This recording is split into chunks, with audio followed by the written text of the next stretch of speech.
The governor of Texas refuses to give in to federal law. For every Republican in newsrooms, there are 10 Democrats. The liberal news media gives you just enough information to keep you interested. They never give you the full story. They never give you that full measure. Just enough to pique your interest without exposing the truth. The liberal news media has created a monster with the help of the Democrat Party. Bill Maher recognizes it. But once the cat's out of the bag, I mean, how do you get it back in? How do you put it away? How do you calm things down? I don't think you can do it with humor. I don't think you can do it with memes. Those are illegal now, Gavin Newsom, right? You can't do that. And Bill Maher recognizes the problem as he displays so eloquently here that even some of the Democrats, even some of his liberal members, some of his audience will recognize, but they just can't control themselves. The frothing at the mouth, the hatred for Donald Trump cannot be contained.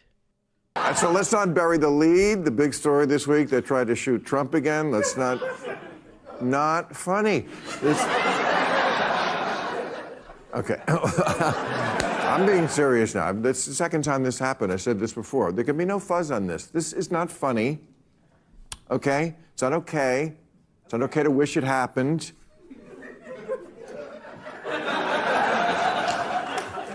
Well, this is a problem. Well, I mean, look, this happens too frequently. I'm sorry. This happened on the golf course. A guy was laying in wait, and it happens too much. In fact, besides the shooter, there were two other shooters beside him waiting to play through. This has got to stop. Could you imagine if someone were to flip the script on the Democrat representative, the Democrat candidate? You thought what you saw in Minneapolis was bad? Oh boy, buckle up. I could only imagine. I mean, it would be apocalyptic if this was to be flipped. But because it's against a Republican, because it's against Donald Trump, it's okay. Could you imagine if Donald Trump was in office the way that they are portraying him to be? All the problems are his. And Donald Trump's justice system was going after Kamala Harris. 44, 54, 104 indictments, 90 felonies, whatever it is. Could you imagine? Just think about that. There's a double standard in today's society. The liberal news media has helped create it, and they're going to continue to push it until they get exactly what they want. Have you noticed how some in the media just suck up to some politicians? I'm struck just in your presence. Struck in her presence. Looking you in the eye with your passion that you are displaying. Republicans are treated differently. If I may finish just answering. Well, let me this is really important. I'm going to go ahead and interrupt you here. On the DOJ Are you comfortable and the with FBI, that term? Let's just on my question, though, Governor. Excuse me. Aggressive interviews are easy to notice, but some bias is more subtle. For example, what a great campaign. The media have always covered Iowa caucus victory speeches. We're going to want to listen in very, very closely. Thank you, Iowa. But this year, when Trump won, thank you. We love you all. CNN cut away from his speech. Here he is right now under my voice. You hear him repeating his anti-immigrant rhetoric. Actually, no, Jake, you hear him. We don't. CNN wouldn't let us actually listen to Trump and decide for ourselves. MSNBC showed none of Trump's speech. Rachel Maddow said, "We will let you know if there's any news made." Maddow says it's not responsible to broadcast Trump live because it's not responsible to broadcast Trump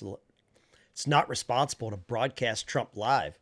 I'm glad that CNN, MSNBC, Rachel Maddow, Jake Tapper, I'm glad they are deciding what you should find out. I'm glad the news media is deciding and making those decisions for what you're allowed to know. You're not allowed to know the news. You're allowed to know what they tell you, what they want you to know. Because he lies so much. But we reporters can point that out instead of cutting away when he talks.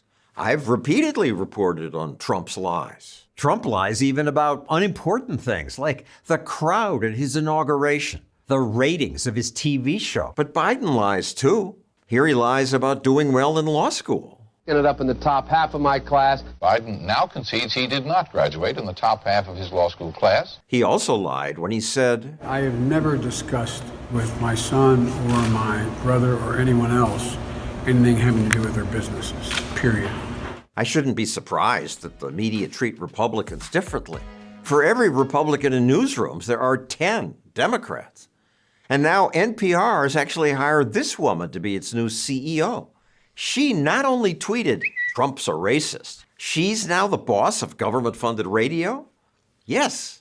Here's another example. The governor of Texas refuses to give in to federal law. Recently, reporters suddenly got very upset about rule of law. The governor of Texas refuses to give in to federal law. The media can't believe that Texas politicians put up a fence and won't remove it even after the feds told them to.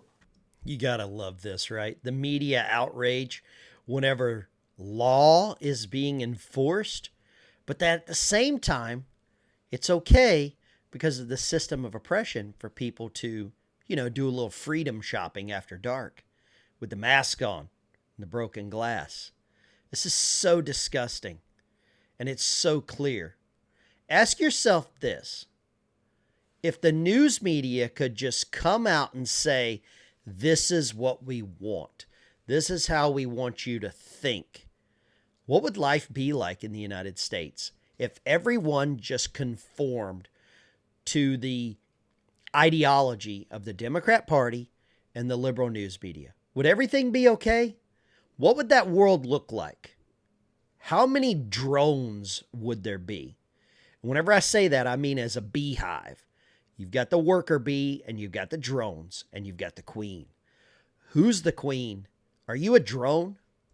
But when it comes to sanctuary cities, the tone is very different. Communities that shield undocumented immigrants by not reporting offenses to immigration enforcement. They choose not to follow federal immigration laws. They simply choose not to follow the law. They don't refuse like Texas does. The governor of Texas refuses to give in to federal law. Finally, the way the media labels politicians is just biased. Argentina's new president is a libertarian who promises to take a chainsaw to big government.